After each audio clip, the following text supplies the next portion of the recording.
기도하시겠습니다. 하나님 아버지, 감사합니다. 지난밤도 지켜주시고 오늘도 이 하루를 말씀과 함께 시작하게 하심에 감사드립니다. 오늘도 허락하신 말씀을 읽고 나눌 때에 이 자리에 함께하여 주셔서 말씀이 이해되고 깨달아지게 하여 주시옵소서. 오늘도 말씀 붙잡고 승리하는 하루 되게 하여 주시옵소서. 예수님의 이름으로 기도합니다. 아멘.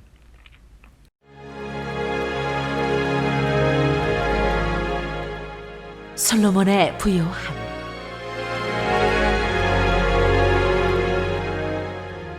솔로몬 왕이 마시는 데 쓰는 모든 그릇은 금으로 되어 있었고 레바논 숲을 궁에 있는 그릇도 모두 순금이며 은으로 된 것은 하나도 없었다. 솔로몬 시대에는 은은 귀금속 축에 들지도 못하였다. 왕은 다시스배를 바다에 띄우고 히람의 배와 함께 해상무역을 하게 하였다. 새해마다 한 번씩 다시스의 배가 금과 은과 상아와 원숭이와 공작새들을 실어오고는 하였다. 솔로몬 왕은 재산에 있어서나 지혜에 있어서나 이 세상의 그 어느 왕보다 훨씬 뛰어났다. 그래서 온 세계 사람은 모두 솔로몬을 직접 만나서 하나님께서 그의 마음에 넣어주신 지혜의 말을 들으려고 하였다. 그래서 그들은 각각 은그릇과 금그릇과 온갖 갑옷과 향료와 말과 노새를 예물로 가지고 왔는데 해마다 이런 사람의 방문이 그치지 않았다. 솔로몬이 병거와 기병을 모으니 병거가 1400대, 기병이 12,000명에 이르렀다. 솔로몬은 그들을 병거 주둔성과 왕이 있는 예루살렘에다가 나누어서 배치하였다. 왕 덕분에 예루살렘에는 은이 돌처럼 흔하였고 백향목은 세펠라 평원지대의 뽕나무만큼이나 많았다. 솔로몬은 말을 이집트와 구에로부터 수입하였는데 왕실 무역상을 시켜서 구에에서 사들였다. 병거는 이집트에서 한 대에 은 600세겔을 그리고 말은 한 필에 은 150세겔을 주고 들여와서 그것을 해쪽의 모든 왕과 시리아 왕들에게 되팔기도 하였다.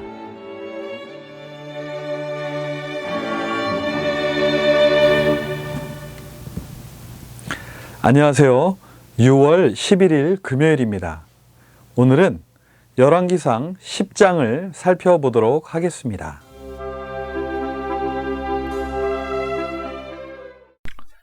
어제 우리는 솔로몬의 통치 전반기를 마치고 후반기를 시작하는 시점에 하나님께서 나타나셔서 바른 길을 제시해 주시는 장면을 살펴보았습니다.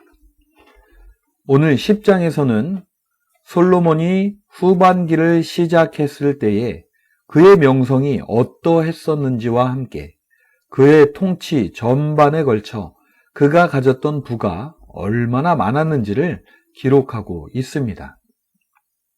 먼저 10장 1절에 보면 스바의 여왕이 솔로몬의 명성이 사실인지 시험하여 보려고 방문하였다고 합니다.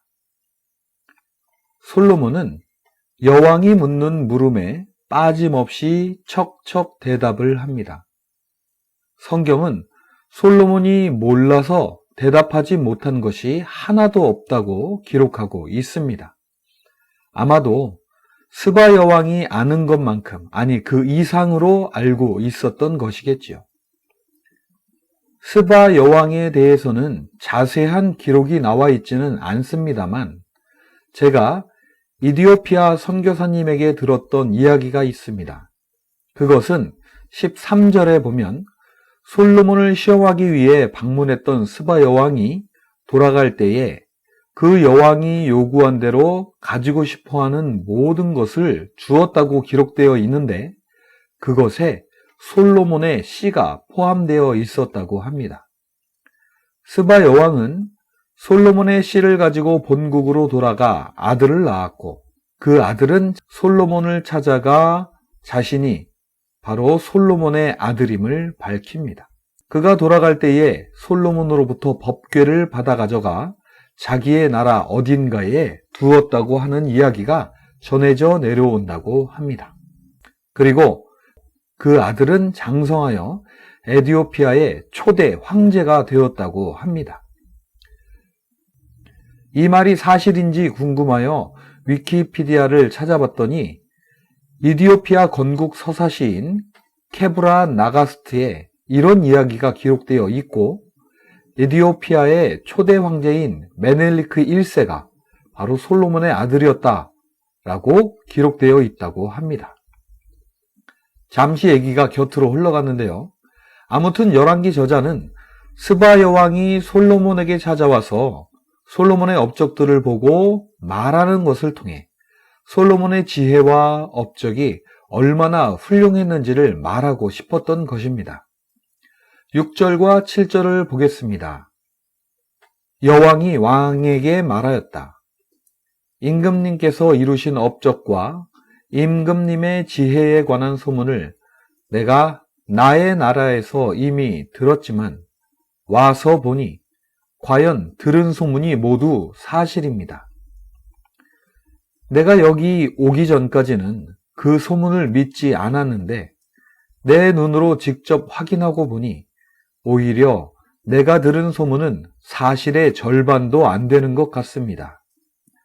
임금님께서는 내가 들은 소문보다 지혜와 복이 훨씬 더 많습니다. 그렇습니다. 어떤 식당에 가보아도 그곳의 종업원들의 모습을 보면 사장이 그들을 어떻게 대하는지를 알 수 있고, 주변을 잠시만 둘러보아도 사장이 그곳을 어떻게 관리하고 있는지를 알 수 있습니다.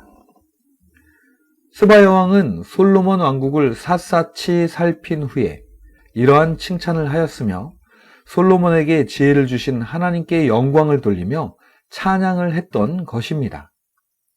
8절과 9절을 보겠습니다. 임금님의 백성은 참으로 행복한 사람들입니다. 임금님 앞에 서서 늘 임금님의 지혜를 배우는 임금님의 신하들 또한 참으로 행복하다고 하지 아니할 수 없습니다. 임금님의 주 하나님께 찬양을 돌립니다. 하나님께서는 임금님을 좋아하셔서 임금님을 이스라엘을 다스리는 왕자에 앉히셨습니다. 주님께서는 이스라엘을 영원히 사랑하셔서 임금님을 왕으로 삼으시고 공평과 정의로 다스리게 하셨습니다. 이어서 열왕기 기자는 솔로몬의 부요함에 대해서 설명을 하고 있는데, 그것은 솔로몬 왕국의 금이 얼마나 흔했는지에 대한 묘사로 대신하고 있습니다. 먼저 솔로몬에게 매년 들어오는 금의 무게가 666달란트라고 합니다. 이것은 지금 단위로 하면 약 20톤 정도라고 하는데요. 우리가 잘 아는 덤프트럭이 보통 0.5톤 아니면 조금 큰 것이 1톤입니다. 그러니까 금이 1톤 덤프트럭으로 20대, 이 20대가 매년 정기적으로 들어오는 금이었다고 하는 것입니다. 이 밖에도 상인들로부터 세금을 받고 교역에서의 수입, 그리고 아라비아의 왕들과 국내의 지방 장관들이 보내오는 금도 있었으니 이들을 모두 합하면 정말 셀 수도 없는 금이 솔로몬 왕국에 있었던 것 같습니다. 오죽하면 솔로몬이 마시는 모든 그릇은 다 금이었고 한 궁정에 있는 그릇이 모두 금이었다고 하니 금이 얼마나 풍부했는지 상상이 됩니다. 게다가 은은 귀금속 축에도 들지 못했다고 하니 얼마나 부유한 나라였을까요? 열왕기는 이렇게 많은 금을 모을 수 있었던 것에 대한 힌트를 살짝 제시하고 있습니다. 그것은 바로 무역입니다. 22절과 28절 그리고 29절에 보면 솔로몬은 해상무역과 함께 교통의 요지에 있는 장점을 이용하여 지상무역을 병행하였던 것 같습니다. 해상무역은 두로의 히람 왕과 함께 동방의 진귀한 상품을 유럽에 제공하는 무역을 하였던 것 같습니다. 그리고 지상 무역은 남쪽의 이집트에서 말과 병거를 사들여 북방과 동방 나라에 되파는 무역을 해서 많은 이익을 남긴 것으로 보입니다.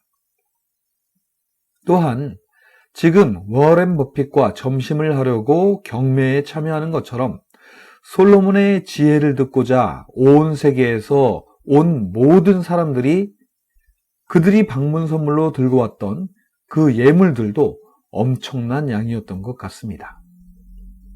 아울러 솔로몬은 이 모든 재물을 사용하여 군사력을 증강하였는데요. 지금의 탱크와 같은 병거만 1,400대, 그리고 말을 탄 기병만 12,000명이었다고 합니다. 오늘은 솔로몬의 명성이 얼마나 널리 퍼졌고 그가 가졌던 부가 얼마나 많았는지를 살펴보았습니다. 솔로몬은 하나님의 백성들을 위해 올바른 재판을 할 수 있도록 지혜를 구했지만 하나님께서는 그가 구하지 않았던 부와 명예까지 정말로 허락해 주셨습니다. 하지만 안타까운 점이 한 가지가 있습니다. 그것은 바로 제일 마지막 절에 나오는 군사력에 대한 것입니다. 솔로몬은 그에게 맡겨진 하나님의 나라를 하나님의 지혜를 바탕으로 시작하였습니다. 그러나 그 마지막은 결국 군사적인 힘을 키우는 데 사용되었음을 볼 수 있습니다. 오늘 기쁨의 언덕에서 말하는 것은 하나님이 주신 은혜, 즉 지혜와 부요함으로 무엇을 만들어 놓았는가가 중요하다고 말하고 있습니다. 솔로몬은 자기 시대에 전쟁을 한 번도 하지 않을 수 있을 만큼 뛰어난 외교적인 전략을 가지고 있었고 무역으로 풍부한 재력을 가질 수 있었습니다. 하지만 그것으로 자신의 힘을 키웠으며 결국 하나님께서 금지하셨던 엄청난 수의 군마를 가져버리고 말았습니다. 신명기 17장 14절부터 20절까지는 왕을 세웠을 때에 왕이 하지 말아야 할 것 4가지와 반드시 해야 할 것 1가지를 말하고 있습니다. 첫째는 외국 사람을 왕으로 세워서 안 되고, 둘째는 군마를 많이 가지려고 해서도 안 되고, 셋째는 많은 아내를 둬서 마음을 뺏겨서도 안 되고, 넷째는 말씀을 늘 곁에 두고 보아야 하며, 다섯째는 교만해져서 자기 결의를 업신여겨서는 안 된다고 말하고 있습니다. 안타깝게도 솔로몬은 자신의 힘을 결국 군마를 사모아두는 것으로 귀결지었습니다. 우리가 내일 살펴볼 11장에도 나오겠지만 이 외에도 몇 가지를 더 어긴 솔로몬은 하나님의 지혜로 시작하였다가 사람의 지혜로 끝나버린 실망스러운 사람의 대표적인 예가 되어버리고 말았습니다. 오늘 우리가 살펴본 9장의 말씀 가운데 8절과 9절에서 스바 여왕이 했던 말이 솔로몬의 생애의 마지막에 들었던 말이었으면 얼마나 좋았을까 하는 생각을 하게 됩니다. 사람의 일은 알 수 없다고 하지만 우리는 성경을 통해 모든 사람의 경우들을 살펴볼 수는 있습니다. 성경에서 말하고 있는 것은 바로 이 모든 것을 살핀 후에 마음의 길을 정하고 오직 여호와 하나님만을 섬기며 그의 보내신 자 예수 그리스도만을 믿고 따르는 사람이 되라고 말하고 있습니다. 오늘도 솔로몬의 행적을 통해 우리들은 과연 무엇을 남기고 있는지 돌아보시며 어떤 상황 속에서도 하나님을 예배하는 예배자의 모습으로 남게 되시는 복된 저와 여러분이 되시기를 바랍니다. 기도하시겠습니다. 하나님 아버지, 감사합니다. 오늘도 말씀을 통해 스스로를 돌아보게 하셨습니다. 하나님이 주신 지혜로 시작하였지만 사람의 지혜로 끝나가고 있는 솔로몬을 봅니다. 비록 우리는 솔로몬이 가졌던 부와 명예는 없을지 몰라도 올바른 방향으로 살아가는 예배자가 되기 원합니다. 언제나 말씀을 곁에 두고 말씀으로 인도함을 받는 우리 모든 드림의 성도들 되게 하여 주시옵소서. 오늘도 우리들의 앞길을 위해 간구하시는 우리 주 예수님의 이름으로 기도합니다. 아멘.